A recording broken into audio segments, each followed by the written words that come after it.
Hi, hello, praise the Lord. ஸ்தோத்திரம். நீங்கள் எல்லோரும் எப்படி இருக்கிறீங்க? நான் நல்லா இருக்கிறேன். ஆண்டவராகிய இயேசு கிறிஸ்துவின் நாமத்தினால உங்களை யாவரையும் நான் வாழ்த்துக்கிறேன், வரவேற்கிறேன். கதை கேட்போமா? கர்த்தர் நல்லவர், கர்த்தர் ரொம்ப நல்லவர். ஆமென். சரி, கதைக்குள்ளே போகலாம். ஒரு ஊரில் ஒரு அடர்ந்த காடு இருந்துச்சு.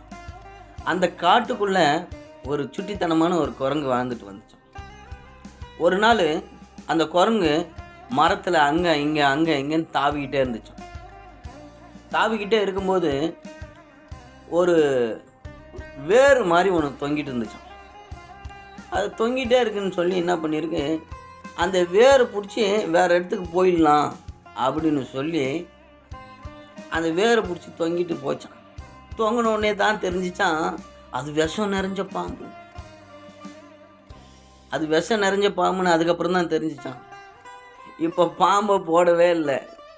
ஏன் அப்படின்னா, பாம்பை கீழே போட்டால் அது கடிச்சிடும் அப்படின்னு அந்த குரங்குக்கு பயம் வந்துச்சான். கடிச்சிச்சின்னா நம்மளுக்கு விஷம் ஏறி நம்ம செத்துடுவோம் அப்படின்னு என்ன பண்ணிச்சான், குரங்கு கையிலே வச்சுருந்துதான். 3 நாள் ஆச்சான். 3 நாளாக சாப்பிடவே இல்லையா, தூங்கவே இல்லையா. எப்பயும் குரங்குக்கு அந்த பாம்பை கையிலேயே பிடிச்சின்னு இருக்குதான். இப்போ குரங்கு கூட்டமெல்லாம் வந்துச்சான் ஆலோசனை கொடுக்கறதுக்கு. அந்த பாம்பை எங்கே பிடிச்ச, எப்படி பிடிச்ச, ஏன் பிடிச்ச அப்படின்னு சொல்லி விசாரிக்கிறதுக்கு நிறைய குரங்கு வந்துடுச்சான்.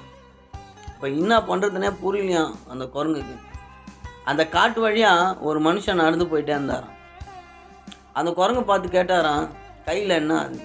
ஐயா, அது விஷம் நிறைஞ்ச பாம்பு, தூக்கி போடு. ஐயா, என்னை கடிச்சிடும், என்னை கொன்னுடும், விஷம் என் தலைக்கு ஏறிடும், நான் செத்து போயிடுவேன் அப்படின்னு சொல்லிச்சான். உடனே அந்த மனுஷன் சொன்னாராம், நீ முதல்ல தூக்கி போடாத. தூக்கி போட்டுச்சான் அவர் பேச்சை நம்பி. தூக்கி போட்ட உடனே பாம்பு செத்தே போச்சான்.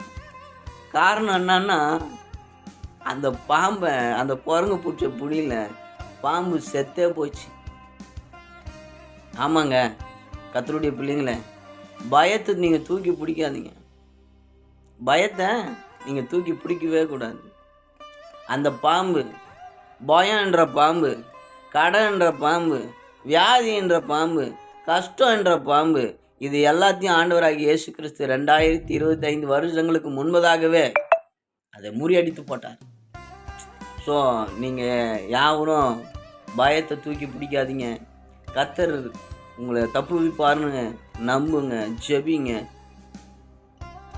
பயத்துக்காக உங்களை நீங்களே அழிச்சிக்காதீங்க. அந்த குரங்கு பாருங்கள், 3 நாளாக சாப்பிடல, 3 நாளாக தூங்கலை, 3 நாளாக பசியும் பட்டினுமா பயத்தை தூக்கி பிடிச்சிருந்தது. அது கடிச்சிடும், நம்மளை வேதனைப்படுத்திடும், நம்மளை துன்பப்படுத்திடும் அப்படின்னு சொல்லி. இல்லவே இல்லைங்க. நீங்கள் கர்த்தருக்கு பயப்படுங்க. கர்த்தருக்கு பயந்தீங்கன்னா உங்களை எல்லாவற்றிலும் கர்த்தர் உயர்த்தக்கூடியவராக இருக்கிறார். ஒரே ஒரு வசனத்தை நான் சொல்லி முடிக்க விரும்புகிறேன். கர்த்தருக்கு பயப்படுதலே ஞானத்தின் ஆரம்பம். நீங்கள் கர்த்தருக்கு பயப்பட ஆரம்பிச்சிங்கன்னா இது எல்லாம் உங்களை விட்டு விலகி போகும். இது எல்லாம் நோய் விலகி போகும், கண்ணீர் விலகி போகும், கஷ்டம் விலகி போகும், மன துக்கம் பாரம் விலகி போகும். கர்த்தருடைய பிள்ளைங்களே, நீங்கள் சந்தோஷமாக வாழலாம், சந்தோஷமாக இருக்கலாம். எந்த பாம்பு எப்படி வந்தாலும் சரி, பயப்பட தேவை வேண்டியதே இல்லை. பாம்பை நான் குதிகாலிலே நசிக்கின தேவன் நம்மோடு உண்டு. ஆமென். அல்லேலூயா. திரும்பவுமாய் புதிய கதையோடு உங்களை நான் சந்திக்க வருவரை குட் பாய்.